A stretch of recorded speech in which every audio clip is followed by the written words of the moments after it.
নমস্কার, কেমন আছেন সবাই? হাউসওয়াইফ লাইফস্টাইল চ্যানেলে আপনাদের সকলকে জানাই স্বাগত। আমি সোনালি। এখন সকাল 8টা বাজে। আমি এইমাত্র আয়ুষকে স্কুলে ছেড়ে দিয়ে এসে তারপরে একটু চা নিয়ে বসেছি। ভাবলাম আপনাদের সাথে এই ব্লগটা এখন শুরু করা যাক। আজ শুক্রবার, কালকের ব্লগটার পরে তো অনেকটা লেট হয়ে গেছে আজকের ব্লগটা দিতে, তো প্লিজ কিছু মনে করবেন না।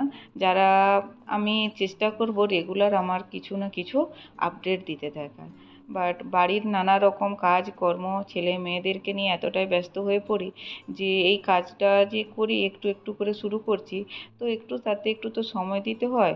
তো হয়ে যাবে ধীরে ধীরে, এক এক দিন একটু সময় লেগে যায়, কোনো দিনও কখনো চেষ্টা করি রেগুলার। কেননা এই কাজটা আমি করে থাকি মেনলি যতক্ষণ আয়ুষী স্কুলে থাকে। ওরা স্কুল থেকে বাড়ি আসার পরে আমার আমার নিজস্ব কিছু কাজকর্ম আমি করতে পারি না, কেননা ওরা বাড়ি আসার পরে তখন ওদেরকে এতটা টাইম দিতে হয় যে আমার যে নিজস্ব কিছু কাজকর্ম সেই নিজের জন্যে সেই টাইমটা পাওয়া খুব মুশকিল হয়ে যায়।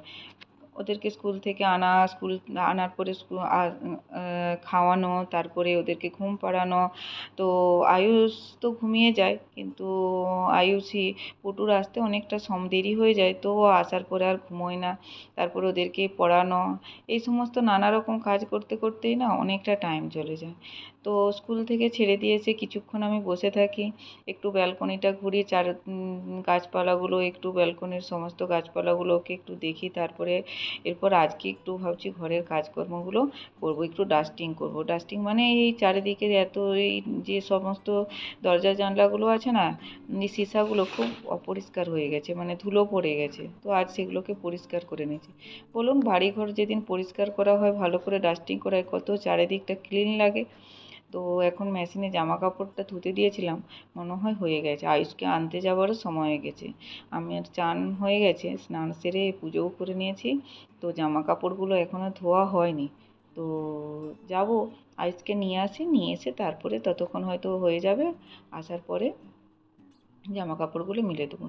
নিয়ে চলে এসেছি আয়ুষকে।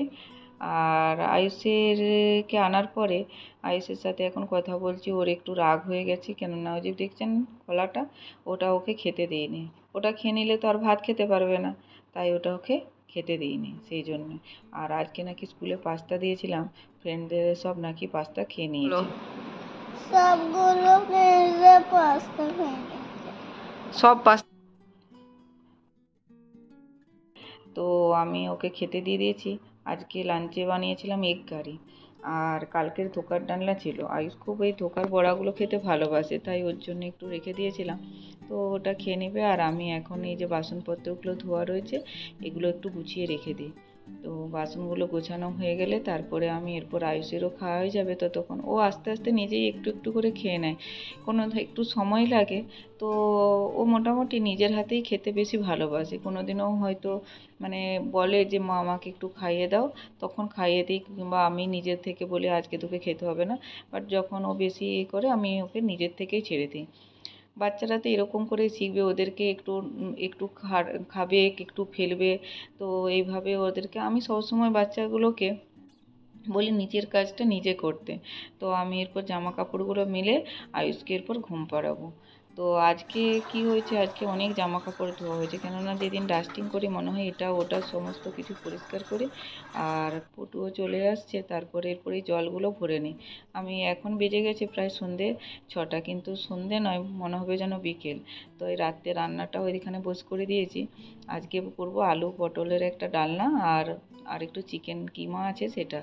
তো বাইরের আকাশটা দেখছেন কত সুন্দর, মনে হচ্ছে যেন শরতের আকাশ। কেউ বলবে এটা বর্ষার কালের আকাশ।